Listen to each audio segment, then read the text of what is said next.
use a sua vida aí para abençoar o povo dele. Saúdo a igreja com a graça e a paz do Senhor Jesus. Alguém ouvindo agora diz, vê se ele está melhor agora, eu quero saber como é que ele está. Assim, né? Pela graça de Deus, estou um pouquinho melhor mesmo. Agradeço as orações dos irmãos. Eu ouvi tanta receita e recebi tanta pastilha que eu posso ficar gripado por 2 anos aqui, que eu vou ter como... Então, agradeço o carinho da parte dos irmãos. De fato, é um privilégio estar aqui. Essa é uma terra muito bonita, né? Eu conheci Santa Catarina assim que cheguei no seminário. Numa ocasião, eu disse, deixa eu conhecer a parte sul do Brasil, que era uma parte que eu não conhecia. Estive na capital de vocês aqui, mas Itajaí mesmo, depois que o reverendo Ademar veio para cá, né? Nós tivemos o privilégio de trabalhar juntos um tempo, e eu carrego comigo impressões muito boas do que Deus tem feito aqui entre vocês, irmãos. Então, apoie o pastor de vocês, estimule, apoie o conselho, para que Deus os use cada vez mais para o seu nome ser mais honrado e glorificado. Eu vou carregar no meu coração boas lembranças desse tempo aqui. É a terceira vez que a gente já está na terra aqui de Itajaí. Alguns que não estiveram pela manhã, eu peço a paciência daqueles que já estiveram, vou repetir um pouco, de forma resumida, um pouco da nossa trajetória. Nós temos relativamente o mesmo período de experiência pastoral, de formação, só que eu me dividi um pouco entre atividades pastorais e atividades missionárias, assim um pouco com docência eclesiástica também. Então, fizemos um pouquinho de cada. Não tive o privilégio de desfrutar tanto tempo numa terra maravilhosa, né, como o reverendo Ademar tem estado aqui em Itajaí. É verdade, eu escolhi a Albânia e é verdade que eu acabei andando um pouquinho mais depois, né? Nós regressamos, depois de um curto período em Portugal, para o Brasil, para atender a solicitação de uma igreja amada que nós servimos como pastores também. É um tempo por uma necessidade específica da igreja naquele momento, que pela providência divina calhou com um momento de necessidade nossa familiar também, de repor as energias, cuidar de nós mesmos, porque algumas batalhas são mais duras que outras, né?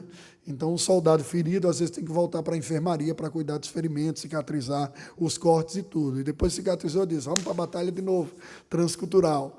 E assim o Senhor nos deu o privilégio de servirmos por 3 anos no Panamá, foram os últimos 3 anos. O trabalho se conclui pela graça de Deus, o trabalho de equipe, não fui só eu, havia mais outros 2 pastores e mais um outro missionário lá. E Deus nos deu a graça de consolidar um trabalho que já existia há bastante tempo, concluindo-se com a organização eclesiástica da Igreja Presbiteriana de Panamá este ano, com a membresia constituída, membros maiores, menores, presbíteros treinados, avaliados, aprovados e ordenados na Igreja do Panamá.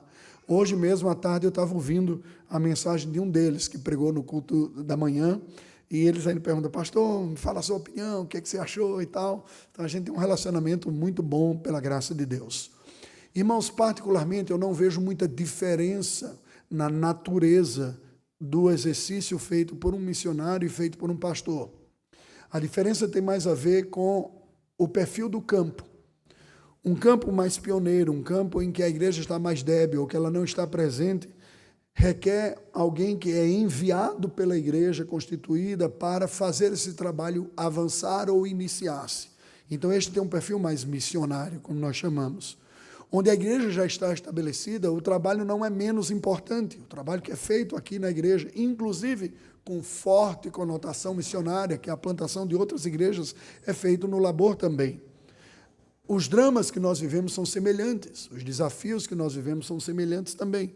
Neste exato momento, eu peço, e eu termino essa parte introdutória, pedindo aos irmãos que orem por nós. Nós temos aprovado pela Agência Presbiteriana de Missões Transculturais um redirecionamento para o campo de Portugal para atender a solicitação de uma igreja que está declinando. Ano após ano tem diminuído. E antes que as portas fechem definitivamente, eles pediram socorro de alguém que possa ajudar na revitalização e na restauração dessa igreja. Contudo, querer nem sempre é poder. Nós temos colocado diante de Deus, faltam elementos para que se crie a condição própria para a gente poder ir para lá. Então, a agência também nos facultou a possibilidade de voltar para o Panamá, para uma segunda etapa lá no Panamá, que é ajudar na plantação de outras igrejas e formar a denominação, um presbitério e uma denominação. E se ainda não acontecer nada, nós estamos, Senhor, estamos em Tuas mãos. Nos leve para onde o Senhor quiser, onde a gente puder ser útil, nós estamos em Tuas mãos. É claro que isso gera um pouco de ansiedade, porque a gente gostaria de ter essa fé tão bonita, madura e que não se vacila nunca, né? Irmãos, eu não seria honesto se eu dissesse com vocês que assim ocorre comigo. Não é verdade. Eu fui exortado pelo texto que a gente leu de Hebreus hoje. A oração que eu mais tenho feito no último ano na confissão de pecados, sabe qual é? Senhor, perdoe a minha incredulidade. Perdoe a minha incredulidade. Porque por trás da ansiedade e da preocupação existe uma palavrinha chamada incredulidade. O coração não consegue descansar no Deus que é soberano e bom. É que no fundo a gente duvida, sabe, de que vai ter algo de bom da parte de Deus. Então, orem por isso, para que Deus nos direcione, mostre claramente onde é, confirme. Nós esperamos em meados desse segundo semestre ter isso claro, para até o final do ano podermos dirigir para o campo que Deus tem para nós. Esse é o nosso pedido de oração para a igreja. Por favor, considere diante do Senhor. As nossas orações, irmãos, não são muito diferentes das de vocês. Às vezes algumas pessoas chegam assim e dizem, pastor, ore por nós, porque o pastor tem oração forte. Né? Algumas pessoas dizem, oração forte. Eu digo, olha, eu não sei o que é esse tal de oração forte. Ontem eu dizia, eu queria ter o poder, eu colocaria a mão na minha garganta e disse, Senhor, eu declaro agora, em nome de Jesus, que vai estar curado. Até tentei, eu orei com imposição de mão na minha própria garganta. Senhor, cura aqui. Por mim não, pela igreja. Depois o senhor pode até deixar eu gripado de novo. Mas só nesse período da conferência aqui para os irmãos ouvirem. Melhorou um pouco, não é? Mas por que eu estou falando isso? Às vezes existe uma mística em torno da figura religiosa. Nós acreditamos que as figuras religiosas, às vezes, é como se eles estivessem um pouco mais perto de Deus, tivessem uma oração mais em sintonia com o Espírito Santo, tivesse alguma coisa especial que Deus usa, que não usa a nós, mortais. Bem, eu gostaria de, nesta noite, refletir com vocês sobre a natureza da oração pastoral, ou da oração ministerial, porque vale para o missionário também, baseado nas palavras de Paulo, intercedendo pela igreja dos Colossos, da igreja de Colossos, aos Colossenses, conforme está escrito em Colossenses capítulo 1, versículos de 9 a 12. Abra sua Bíblia aí, nesse texto. Colossenses capítulo 1, versículos de 9 a 12. Assim nos diz a palavra do Senhor.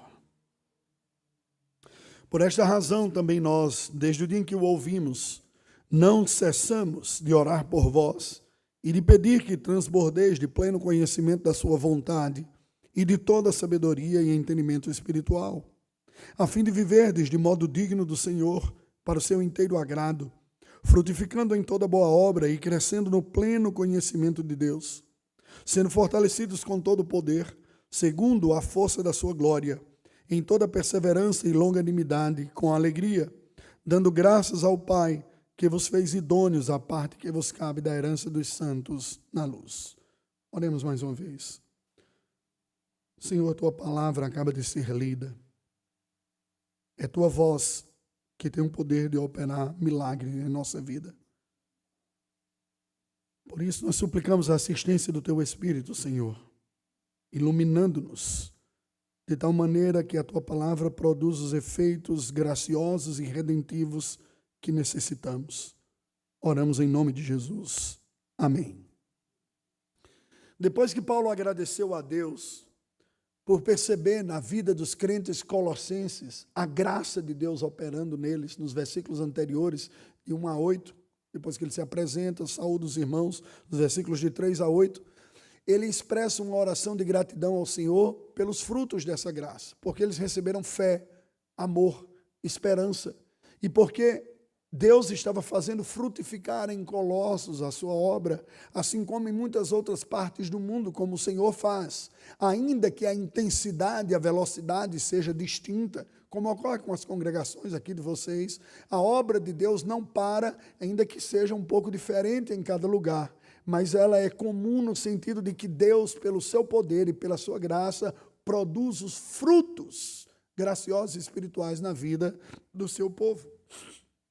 Depois que Paulo faz esta oração de gratidão, como era comum em muitas cartas suas, ele registra uma oração de intercessão, uma petição em favor da igreja. Algo que sempre me chama a atenção na vida desse apóstolo, que em um certo sentido me faz envergonhar, é como este homem tem não só clareza do que é preciso ser dito à igreja, mas como ele faz isso também diante de Deus, ajoelhado em intercessão pela igreja do Senhor. Vocês se lembram que quando a igreja cristã vai instituir o ofício do diaconato na vida da igreja, Os apóstolos argumentam dizendo, não é bom que nós deixemos a oração e a prática da palavra para servir às mesas. Havia uma compreensão espiritual nos apóstolos que a igreja necessita de uma dedicação ministerial, pastoral, no ensino bíblico e na oração diante de Deus. Às vezes a gente perde um pouco um aspecto ou perde outro. Mas nós vimos aqui da parte de Paulo, comumente, este homem que instrui tão bem a igreja, instrui tão bem aqueles a quem está escrevendo, também é um homem que se dedica em intercessão, se coloca diante de Deus em favor da igreja, certamente como uma metáfora ou como um paralelo da prática de intercessão perfeita e contínua que Jesus Cristo faz em favor da sua igreja. E que foi espelhado ou tipificado por tantos que se colocaram ao serviço do Senhor. Moisés, os profetas no passado assim o fizeram, Paulo também o faz. E eu lhe convido a deixar a sua Bíblia aberta nestes versículos e vamos acompanhar agora o motivo, ou os motivos que Paulo apresenta diante de Deus nesta oração. Preste atenção aqui. A Verena Demais estava comentando comigo um pouco antes que vocês têm a prática de umas 4 a 5 semanas de oração ao longo do ano que a igreja toda participa. Eu fiquei muito feliz com isso, em saber disso. Isso é uma prática positiva, porque além de ser simplesmente o cumprimento de uma agenda, ela nos ajuda a entender que nós verdadeiramente somos dependentes da graça de Deus. Nós não conseguimos o efeito do que a gente precisa pela nossa própria força, mas é na dependência do Senhor. Só que uma das grandes necessidades que nós temos não é simplesmente orar, é saber como orar. Vocês se lembram que certa vez os próprios apóstolos se aproximam de Jesus e dizem, olha, João Batista ensinava seus discípulos a orar. Nós não sabemos como orar, ensina-nos a orar. E esse é o contexto do ensino de Cristo, da oração que nós temos como oração do Pai Nosso. Ele diz, quando vocês forem orar, orem assim. Por quê, irmãos? A bem da verdade, nós não sabemos como orar. Se formos entregues simplesmente à nossa intuição, a gente apenas apresenta a Deus uma lista de pedidos como uma lista de produtos de supermercado, que a gente leva e diz, o que é que eu estou querendo? Eu quero 1 quilo de feijão, 2 quilos de arroz, 1 quilo de café, e a gente chega diante de Deus, Senhor, me dá 1 quilo de paciência, 2 quilos de prosperidade, 3 quilos de promoção salarial, seja lá o que for, o que a gente sente, a gente pede. Só que no reino de Deus, a lógica é invertida, não é o meu projeto, não é o meu desejo que vem em primeiro lugar, é o que Deus tem. Por isso que os nossos símbolos de fé falam tão bem, o catecismo menor e maior, dizendo pelo que nós devemos orar. Deus nos apresenta os motivos de orar. Nós temos que ter a humildade de aprender do Senhor aquilo que nós devemos fazer. E eu lhe convido a olhar pelo que Paulo ora, para pensar o quanto disso está na nossa própria pauta de oração. Não apenas porque Paulo é um pastor, mas porque ele está sendo inspirado pelo Espírito Santo. Veja o que nos diz aqui, versículo de número 9, nós temos a primeira petição apresentada. Ele diz, por esta razão, também nós, desde o dia em que o ouvimos, não cessamos de orar por vós e de pedir que transbordeis de pleno conhecimento da sua vontade em toda sabedoria e entendimento espiritual. Ou seja, depois que Paulo sabe e reconhece que a graça de Deus estava em Colossos, na vida daquelas pessoas, ele diz, olha, depois que a gente ouviu que Deus está operando na vida de vocês, a gente está sempre agradecendo a Deus pelo que Deus faz. Há uma alegria em nosso coração. Eu, Timóteo, a equipe pastoral toda aqui que trabalha, nós temos feito isso. A gente não cessou de parar, nós constantemente apresentamos a Deus essas petições. E aí ele começa a apresentar o motivo agora de pedido, não é mais ação de graças, agora é petição. E qual é? Ele diz que transbordeis de pleno conhecimento da sua vontade. Primeiro motivo de pedido de oração de Paulo aqui nesse texto é, ele está pedindo pelo pleno conhecimento da vontade de Deus. O que isso significa, pastor? Irmãos, nós estamos em um processo que nesta vida não se encerra apenas na presença do Senhor, de crescimento e amadurecimento espirituais. Nós não podemos cair na tentação de achar que nós já sabemos o suficiente, porque nós já aprendemos algumas doutrinas básicas, estudamos certos livros, somos de uma igreja que considera seriamente o estudo da palavra de Deus e está bem. Paulo olhava para aquela igreja, fruto da graça do Senhor, via frutos na vida deles e diz, pois bem, é muito bom ver que Deus está trabalhando entre vocês, mas a minha oração é que vocês não se conformem com o que vocês já têm, mas que vocês cheguem a atingir uma medida transbordante do conhecimento da vontade de Deus. Transbordar não é pouco, nem é mediano, nem sequer é cheio. É grande o suficiente que ultrapassa a medida e é suficiente para você e você pode compartilhar com outras pessoas também. É esta a medida que Paulo está orando pela igreja.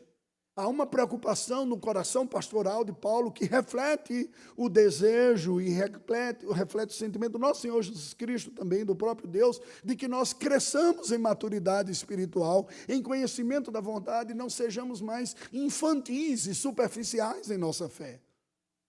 Ele chega a dizer em outra ocasião que muitos que deveriam ser mestres são como crianças e eles precisam receber leite espiritual. Por isso ele ora para que transbordeis de pouco conhecimento, médio, não, de pleno conhecimento da vontade de Deus. É este o desejo de Deus para a nossa vida, que nós tenhamos uma maturidade bíblica tal, que nós saibamos a relacionar o conhecimento bíblico com a vontade de Deus em cada área de nossa vida. E muitas vezes isso não está presente. Muitas vezes nós recebemos ligações, gente que nos diz, pastor, e vai acontecer isso, o que é que eu faço? O nosso papel não é ser tutor de pessoas que não são capazes de tomar decisões. Decisões são pessoais, são individuais. Nós necessitamos ser capazes de, conhecendo a vontade de Deus, saber tomar decisões próprias diante do Senhor e que glorifiquem a Deus. Presta atenção, vocês que estão aqui. Vocês que são pais.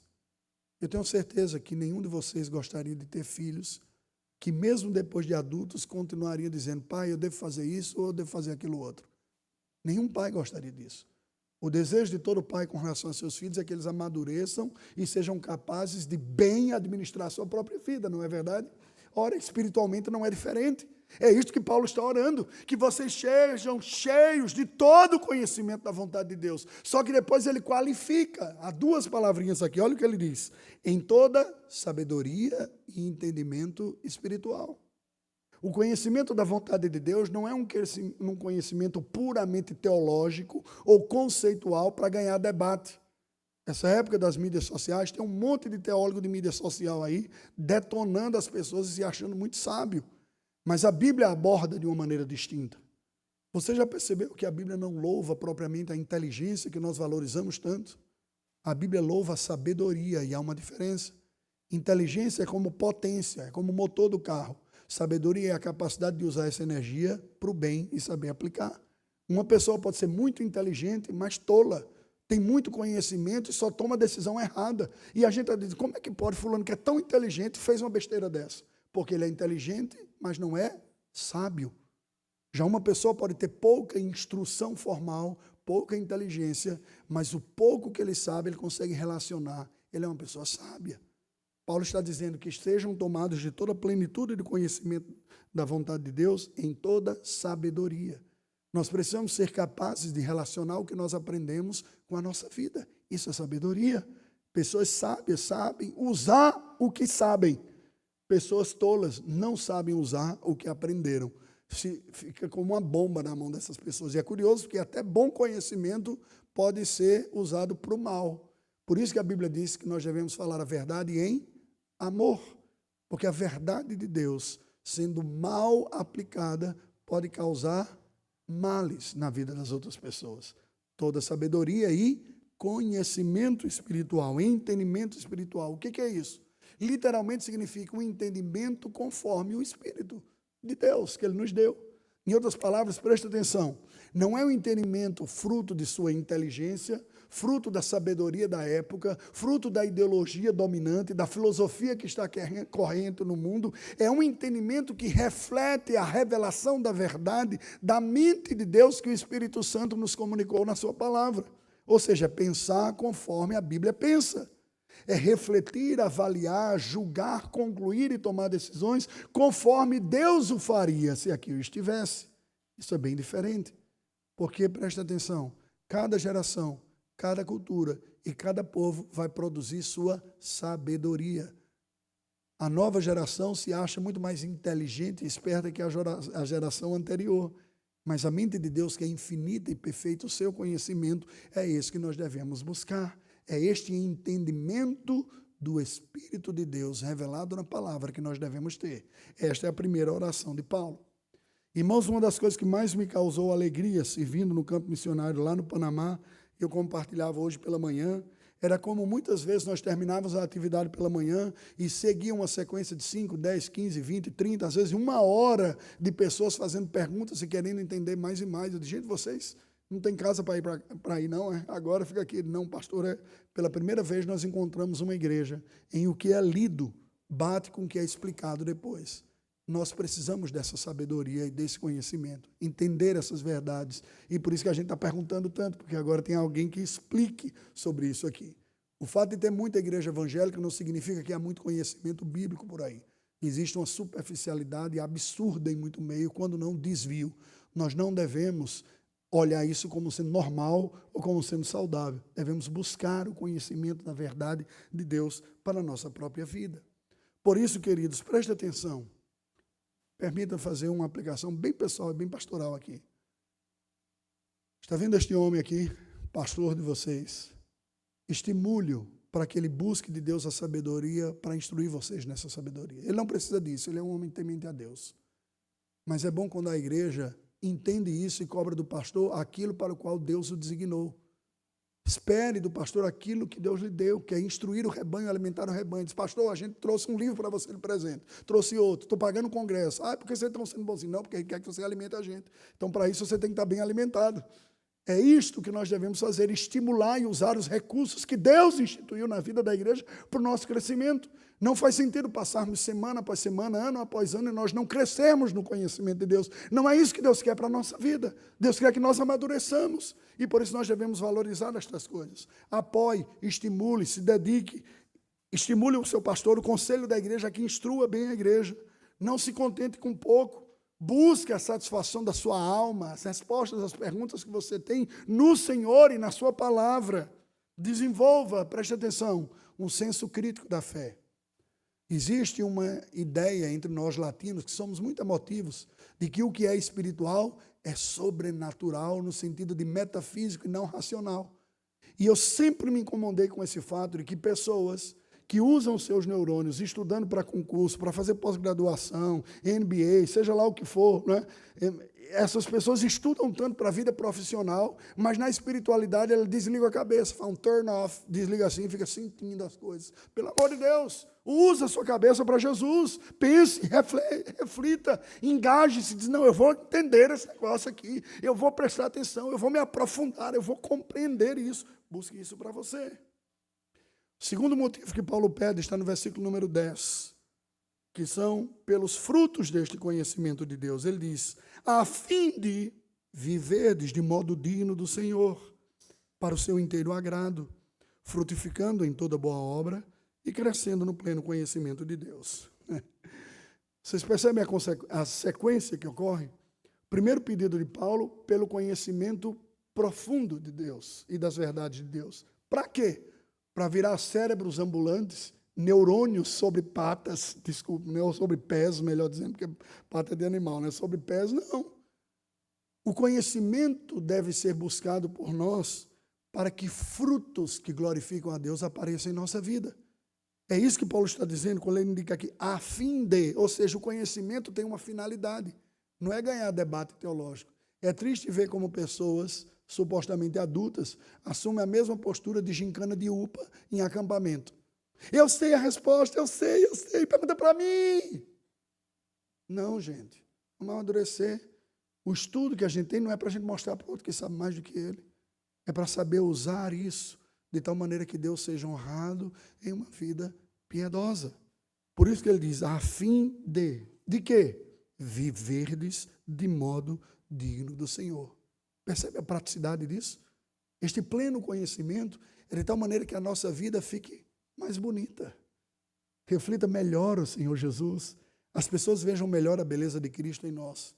É verdade que, se formos honestos, às vezes a gente está um pouquinho distante disso, não é? Eu vou ser sincero com vocês, às vezes como missionário, as pessoas olham a gente como se fosse meio que herói para cima, e muitas vezes eu tive que dizer, olha, muita gente da igreja que eu conheci estão muito melhor qualificados para ser missionário do que eu. Se fosse pela qualidade espiritual, eu não estaria no ministério, não. Não é isso que me leva ao ministério, não é por me julgar superiores a vocês, porque muitos dos crentes que o Senhor me tem dado a graça de conhecer, até pastorear, são melhores do que eu. O ponto não está nisso. Não está na capacidade que nós produzimos por conta própria. Está no ponto oposto. Está exatamente em perceber que nós precisamos. E por isso nós buscamos. O cristianismo não é uma religião para gente superior. É para gente que reconheceu sua necessidade de um Salvador e por isso vem buscar esta graça todos os dias. Senhor, eu preciso de Ti. Eu preciso. Preciso de Ti para viver uma vida mais digna, como ele vai dizer, de modo digno do Senhor, para o seu inteiro agrado. Viver de uma maneira que agrade a Deus na sua vida. Frutificando em quê? Em toda boa obra. Eu não sei como ocorre com você quando você ouve isso, mas a mim me incomoda um pouco. Porque eu sempre fui tentado a olhar para algumas coisas e dizer, olha, isso aqui não é tão bom na minha vida. Oh, Senhor, tem misericórdia. Mas, por outro lado, isso aqui eu estou bem. Então, eu vou compensar. Até ministerialmente, às vezes, né? A gente recebe uma crítica de um lado e diz, que dureza, né? Ver essa crítica aqui. Mas também eu vou mostrar para o outro lado que eu sou bom aqui, para ver se diminui a crítica. Gente, não existe compensação. Nós somos chamados para glorificar a Deus em toda boa obra. Todos nós vamos ter a obra que a gente tem de preferência, não é verdade? Alguns gostam mais de conhecimento, outros gostam de aconselhamento, outros gostam de evangelização, outros gostam de ação de misericórdia, outros gostam de servir. Só que a gente não pode achar que por causa das nossas preferências, os outros pontos não importam. Temos que ter a humildade para chegar diante de Deus e dizer, Senhor, é verdade, o Senhor me deu graça nessas áreas da minha vida. Mas nessas outras aqui eu estou precisando tanto da graça do Senhor. Me ajude a nisso também te glorificar, porque eu não estou conseguindo honrar o Senhor tanto nesta área aqui. Crescendo no pleno conhecimento de Deus. Veja que fechou o ciclo. Ele começa com conhecimento, ora por frutos que dignifiquem o Senhor, e depois coloca que o propósito é pleno conhecimento de Deus. O que eu creio que está na mente de Paulo, que ele está expressando aqui, é a verdade de que a teologia se manifesta na prática de alguma maneira, e a prática afeta a nossa própria teologia. Quando a gente não busca sinceramente uma vida piedosa, não tem como uma pessoa que não seja cínico ou que não vire um hipócrita não sofrer a tentação de ajustar o que ele crê para não ficar sendo martelado pela própria consciência. Há pessoas que têm um conhecimento teórico muito bom, mas porque a vida está tão descolada, eles não tocam mais nesses aspectos práticos porque incomodam e racionalizam a vida cristã de uma maneira que fica muito distante das suas necessidades. Oh, meu querido, minha querida, resista a isso. Se Deus tem te mostrado áreas da vida que você precisa melhorar, aceita essa exortação da parte do Senhor e diz, Senhor, me ajude a viver para a glória do Teu nome. Me perdoe por essas minhas falhas. Isso é tão verdadeiro, irmãos, que quando Pedro escreve a sua carta, ele chega a dizer que aquele homem que não trata bem a sua esposa, tome cuidado para que as suas orações não sejam interrompidas. Quer dizer, uma relação horizontal mal feita afeta um relacionamento vertical. Não é uma espécie de praga apostólica ou maldição do apóstolo, não. Para mim, a coisa é muito prática aqui. Quer dizer, quando a gente perde a sensibilidade do que está nos afetando espiritualmente aqui embaixo, a gente está prejudicando a nossa verdadeira espiritualidade e nem se dá conta que aqui em cima está ficando mal também. Você acha que está tudo bem. Percebe? Então, Paulo está orando para que haja esse conhecimento, para que haja essa prática que melhore o próprio conhecimento. Portanto, queridos, nós devemos buscar a graça de Deus para crescer em tudo isso. Eu me lembro da exortação de David Martin Lloyd Jones, que dizia o seguinte, todo pastor tem 2 desafios no seu ministério, basicamente.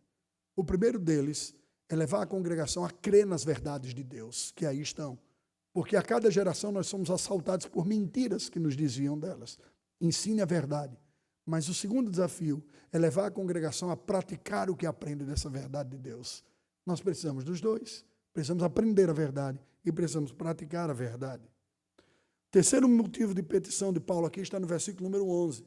Ele pede pelo poder de Deus na vida dos fiéis, sendo fortalecidos com todo o poder, segundo a força da sua glória, em toda perseverança e longanimidade com alegria. O que é que Paulo está dizendo aqui? Se nós precisamos crescer no conhecimento de Deus e apresentar frutos deste conhecimento, vamos ser honestos, qual é a sensação que você tem? Eu não sei você, mas eu vou dizer por mim, eu tenho a sensação de fracasso. Eu digo, Senhor, me falta conhecer tanto. Senhor, me falta melhorar tanto na vida. Eu não me sinto mais forte. E aí, Edmar, você estava certo quando você me exortava lá em Suzano, dizendo, nós não somos fortes, nós somos fracos. Nós somos fracos, irmãos. O poder do sucesso espiritual da nossa vida, lamento dizer, não está em nós. Algo tão básico, né? Mas que às vezes a gente perde de vista. E o que dizer, ou o que fazer com aquela afirmação do Senhor Jesus para os discípulos? Sem mim, nada podeis fazer. Todo ramo que estando ligado à videira dá fruto, vai ser podado para dar mais fruto ainda. Mas aquele que não dá fruto vai ser cortado e lançado fora. Sabe por quê? O poder que nós precisamos na nossa vida não é o poder de autodeterminação. Muitas vezes a gente chega no final do ano e diz, o ano que vem vai ser diferente. O ano que vem você vai ver, eu fiz um compromisso com Deus, vou ler a Bíblia toda no ano. Chega lá em janeiro, quando começa a Êxodo, diz, ai, que coisa difícil. O Levítico, então, Senhor, pode ficar para o ano que vem. Esse ano não está dando conta, não. E a gente se determina, na força, vai ser melhor, eu vou resistir à tentação, eu vou ser mais consagrado, eu vou trabalhar mais na igreja, eu vou fazer isso, eu vou fazer aquilo outro. E essas determinações só servem para que depois nós percebamos que nós não somos tão eficazes em cumprir o que nós gostaríamos do que, de fato, nós imaginávamos. Nós não precisamos de mais determinação, porque não está em nós o poder. Se existisse, o Deus da Bíblia seria um Deus sanguinário, porque ele executou na cruz do Calvário o seu filho para salvar a gente que conseguia se salvar, só bastava um pouquinho mais de determinação. Não é o caso. Nós temos que declarar falência diante de Deus. Declaro falência, sou incapaz. Eu preciso de uma força que vem fora de mim, que está fora. Eu preciso de uma graça que me perdoa, que me purifica e de um poder que vem do alto e me capacita. É isso que Paulo está dizendo. Olha o que ele diz, sendo fortalecidos com todo o poder, segundo a força da sua glória. Irmãos, preste atenção nisso que eu vou dizer, preste atenção. Quando o poder de Deus se manifesta na vida de um pecador, esta pessoa fica mais humilde porque ela tem certeza que a virtude não vem dela, vem de Deus. Quando a gente cresce em confiança, é um poder diferente que está sendo operado aí. Não é o do Espírito Santo de Deus. Demorou muito para eu perceber isso. Porque eu lia Paulo dizendo o seguinte, eu trabalhei mais do que todos os outros. Eu disse, que cara prepotente da molesta. Como é que ele diz um negócio desse? Aí na frase seguinte ele diz, mas não eu. O poder de Deus na minha vida. Eu digo, agora ele está querendo dar uma de humilde. Mas a verdade é exatamente isso. Quando nós temos consciência que é a graça de Deus, não há orgulho que nos afete. Porque nós sabemos que se há alguma coisa virtuosa ou positiva em nossa vida, não veio de nós mesmos, veio do Senhor. E a gente diz, Senhor, obrigado, foi tua graça, não por mim, foi o Senhor. Não a nós, Senhor, mas ao teu nome da glória. Pela força do seu poder, diz ele, frutificando em toda boa obra, e ele vai dizer, segundo a força da sua glória. É a glória de Deus que produz em pecadores virtudes que ele jamais conseguiria pela sua autodeterminação. O que tem levado pessoas a serem instrumentos nas mãos de Deus, em situações humanamente consideradas muito difíceis ou impossíveis, nada mais é, se não for uma vocação suicida, nada mais é do que a certeza de que é a glória do Deus eterno e o poder infinito do Senhor que se manifesta. Não nós, mas o Senhor em nós. Vocês se lembram quando os espias voltam da terra de Canaã e apresentam um relatório? 10 deles dizem, não vai dar certo. Os caras lá eram gigantes, a gente era como os gafanhotinhos diante dele, não vai rolar. E Josué e Caleb pegam e diz, se o Senhor se agradar de nós não apenas iremos, como também conquistaremos. Não é minha força, não é minha glória, é a glória de Deus, é a força do Senhor. O anjo aparece para Gideão e diz, varão valente e corajoso. Corajoso não, ele está morrendo de medo, escondido, malhando trigo no lugar de uva para comer dos filisteus. E Deus diz uma coisa que é estranho que Deus está dizendo. Por quê? Porque Deus está dizendo, é meu poder e a minha glória. E Deus leva 300 homens para vencer um exército inúmeras vezes maior e necessariamente com um número pequeno para que ficasse claro, não é o seu poder, não é a sua força, é a minha glória que está em jogo. Você acredita que você pode experimentar uma vida melhor, mais virtuosa, uma vida mais eficaz? Deixa eu dizer uma coisa, tire os olhos de você e olhe para Deus. Diga para o Senhor, Senhor, em mim eu não tenho essa força, mas eu conheço alguém que tem, cuja fonte é inesgotável. O que eu na minha força não consigo fazer, Senhor, eu estou aqui. Encha-me com a tua graça. É por isso que Paulo está pedindo. E é isso que nós devemos fazer também. Pessoas que tiveram essa visão fizeram orações que parecem para nós megalomaníacas. John Knox orava dizendo: Senhor, dá-me a Escócia ou eu morro. Imagina que audácia, pedir pela conversão do país inteiro. Eu não estou dizendo aquela oração formal que a gente faz. Fulano, faça uma oração pelo Brasil. Ó, irmão, limpa a garganta e faz: Senhor, neste momento nós te pedimos pela salvação do Brasil. Não, o cara está chorando ali dentro de Deus. Senhor, esse povo precisa de ti. Me dá na minha geração, no meu tempo, dessas pessoas convertidas. Aqui a minha alma chora por eles. É uma oração que acredita que é possível haver uma mudança que humanamente não é possível, mas espiritualmente é. Eu tenho que enxergar que é o poder do Deus infinito, daquele para quem não há limites. Como disse o Senhor Jesus, o que ao homem é impossível, para Deus é possível. É o poder de Deus que se manifesta na fraqueza. Na fraqueza, para que fique claro que o vaso é de barro, o conteúdo é que é de ouro. Paulo está nos ensinando isso. Por fim, o último pedido. Ele pede pela herança comum dos santos. Versículo número 12. Dando graças ao Pai, que vos fez idôneos à parte que vos cabe na herança comum dos santos, na luz. Ele termina essa intercessão, curiosamente, com outra gratidão.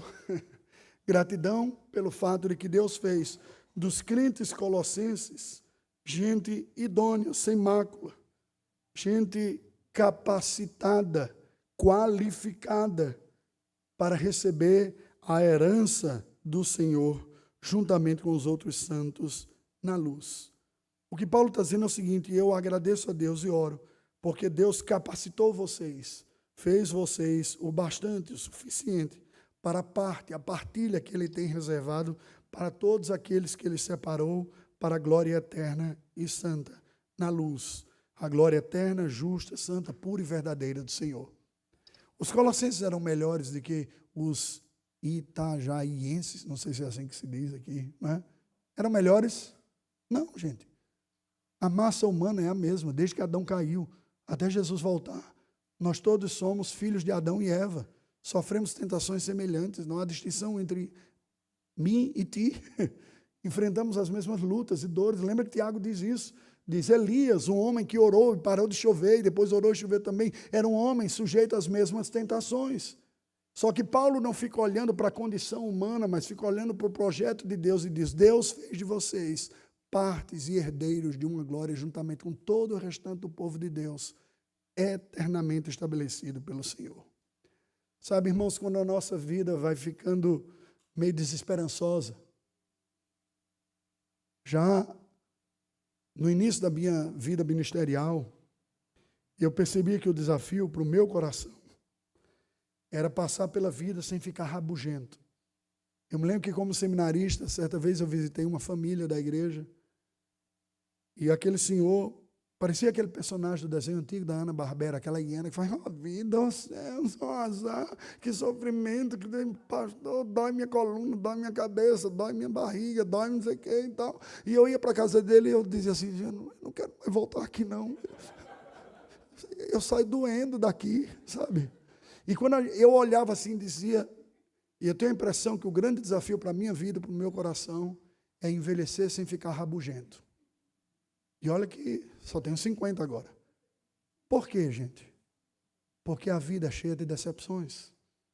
As pessoas que nós amamos nos decepcionam. E nós mesmos decepcionamos os outros. Nós encontramos decepção na igreja, fora da igreja. Nós encontramos decepção na família, no governo. Encontramos decepção no plano de saúde que a gente fez, no trabalho, na carreira. A gente se frustra com tantas coisas. E se o nosso olho estiver olhado nessa questão da realidade, a gente vai ficando rabugento, eu queria ir para o céu para acabar todo esse sofrimento. O que Paulo está nos lembrando aqui é o seguinte: tire os olhos daqui e põe os olhos no final, o que vai acontecer. O pior de nós, sendo amado por Deus e eleito de Deus, um dia vai ser santo, glorioso, sem pecado e sem mancha. O poder de Deus é capaz de restaurar, de quebrar corações de pedra e transformar em corações de carne.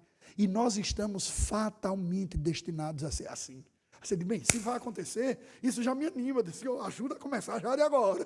Aí melhorando aqui mesmo. Eu não tenho que esperar a morte chegar. Isso está assegurado lá. O que eu tenho é que me empenhar para começar a experimentar aqui o máximo possível do que eu já vou gozar em toda a eternidade. Paulo está dizendo, eu oro e dou graças a Deus, porque Deus vos fez idôneos. A parte que vos cabe na herança dos santos na luz. A gente pode já começar a experimentar essa herança. Nós temos a palavra, nós temos o Espírito que opera em nós e que forja em nós a imagem de Jesus Cristo. Você acredita nisso? Olhe para Jesus, para suas promessas e para a palavra. Porque quando os nossos olhos ficam postos demais no espelho, começa a incomodar. Vem a ruga, vem a calvície, vem outras coisinhas que a gente não gosta de ver. Então a gente olha para pedir perdão. E depois a gente olha para o céu e para a glória e diz, Senhor, eu quero ser semelhante a Ti. Tu estás em mim, é de Ti que preciso. Forja em mim o caráter do Teu Filho. Tu és o único capaz de fazer de mim aquilo que eu no melhor dia não consigo chegar nem perto. Tu és. Vamos buscar o Senhor em oração. Curva sua cabeça, feche seus olhos. Ó Senhor, ajuda-nos a entender a realidade conforme Tu nos revelas. Ajuda-nos a descer do trono do nosso coração. Ajuda-nos a tomar a Tua cruz. Ajuda-nos a morrer para o nosso próprio sucesso e egoísmo, para a construção de um reino particular aqui na terra. Ajuda-nos a enxergar a beleza da Tua glória e da Tua majestade. Ajuda-nos a, enxergando estas coisas, ficarmos encantados com o Teu poder, com a Tua presença, com a Tua graça. Ajuda-nos a ter renovado em nossa vida a esperança e a certeza de que o Senhor é quem produz em nós tudo aquilo que nós necessitamos, o querer e o realizar.